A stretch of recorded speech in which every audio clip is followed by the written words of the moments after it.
వాస్తవాలు చెబుతూ కాంగ్రెస్ ప్రభుత్వం బడ్జెట్ ప్రవేశపెట్టిందని ఎమ్మెల్యే ఎన్ఎం శ్రీనివాసరెడ్డి తెలిపారు. గత 10 ఏళ్ల అబద్ధాన్ని ఆర్థిక మంత్రి భట్టి పటాపంచలు చేసే ప్రయత్నం చేశారని అన్నారు. ఎస్సీ, ఎస్టీ, బీసీ స్కూళ్లలో మౌలిక సదుపాయాల కోసం నిధులు కేటాయిస్తూ కొత్త శకానికి నాంది పలికామని చెప్పారు ఎన్ఎం శ్రీనివాసరెడ్డి.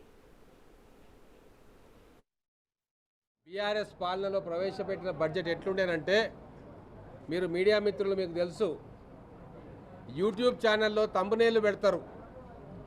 ఆ తంబనేల్లో ఉండేది ఒకటి ఉంటుంది, లోపల మ్యాటర్ ఒకటి ఉంటుంది. సేమ్ అట్లనే బీఆర్ఎస్ ప్రభుత్వం పెట్టిన బడ్జెట్ అదే రకంగా ఉండేది. ఈరోజు తెలంగాణ వచ్చిన తర్వాత కాంగ్రెస్ ప్రభుత్వ హయాంలో ప్రవేశపెట్టబడిన బడ్జెట్ వాస్తవాలు చెప్తూ ప్రవేశపెట్టబడ్డది. నిజం చెప్తూ గత 10 సంవత్సరాల అబద్ధాన్ని పటాపంచలు చేసే ప్రయత్నం మా ఆర్థిక మంత్రి గారు చేసిండ్రు.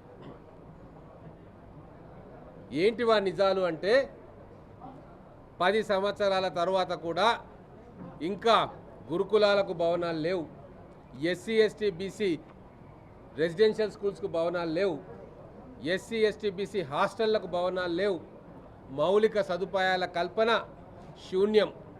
ఇవన్నీ కూడా ఈరోజు వాటికి నిధులు కేటాయిస్తూ మరి ఒక కొత్త శకానికి ప్రారంభం.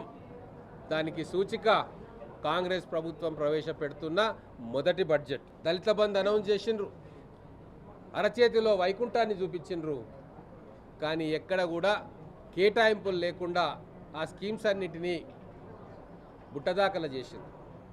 కానీ ఈరోజు మేము మా ఎన్నికల ప్రణాళికలో పెట్టుకున్న 6 గ్యారంటీల కోసము 53,000 కోట్ల రూపాయలను బడ్జెట్లో పెట్టబోతా ఉన్నాం. అలాగే డబల్ బెడ్రూమ్లన్నీ మోసం చేసిండ్రు, లక్షల మందికి ఆశ కల్పించిండ్రు. కానీ ఈరోజు ప్రతి నియోజకవర్గానికి మా మొదటి బడ్జెట్లోనే 3,500 ఇందిరమ్మ ఇండ్లు ఇస్తామని, దానికి కేటాయింపులు 7,740 కోట్ల రూపాయలను కేటాయించినాం. ఇది మా కాంగ్రెస్ ప్రభుత్వం. కమిషన్లకు కక్కుర్తిపడి గత ప్రభుత్వం ప్రాజెక్టులకు 1,000 కోట్ల అంచనాలు పెంచాయని మండిపడ్డారు ఎన్ఎం శ్రీనివాసరెడ్డి. లక్షల కోట్లను దుబారా చేశారని ఫైర్ అయ్యారు. కాళేశ్వరం ప్రాజెక్ట్ అని, పాలమూరు రంగారెడ్డి లిఫ్ట్ ఇరిగేషన్ అని 100,000 కోట్ల రూపాయల అంచనాలు పెంచుకొని కాంట్రాక్టర్లకు లబ్ధిపరిచి సొంత కమిషన్ల కక్కుర్తితోటి జేబులు నింపుకునే కార్యక్రమం చేసిండ్రు. గతంలో జలయజ్ఞం భాగంగా ఆ రోజు కాంగ్రెస్ ప్రభుత్వం తలపెట్టిన ప్రాజెక్టులన్నిటినీ కూడా 70% నుంచి 95% దాకా కంప్లీట్ అయిన ప్రాజెక్టులను పక్కన పడేసి లక్షల కోట్ల ప్రజాధనాన్ని దుబారా చేసిన చరిత్ర ఈరోజు అసెంబ్లీ సాక్షిగా బట్టబయలైంది.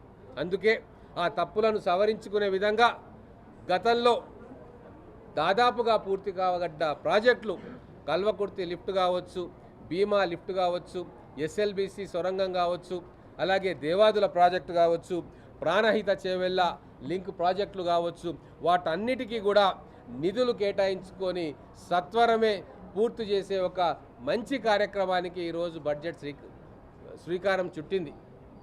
దుబారా చేయబోమని, అవసరానికి తగ్గ వాస్తవ ఎస్టిమేట్స్ ఉంటాయని చెప్పి అసెంబ్లీ సాక్షిగా మా ఆర్థిక మంత్రి గారు చెప్పడం అనేది మా నిజాయితీకి, మా పారదర్శకతకు, రాబోయే రోజుల్లో మేము పాటించే ఆర్థిక క్రమశిక్షణకు రుజువుగా ఈరోజు మా బడ్జెట్ ప్రతిపాదనలు ఉన్నాయి.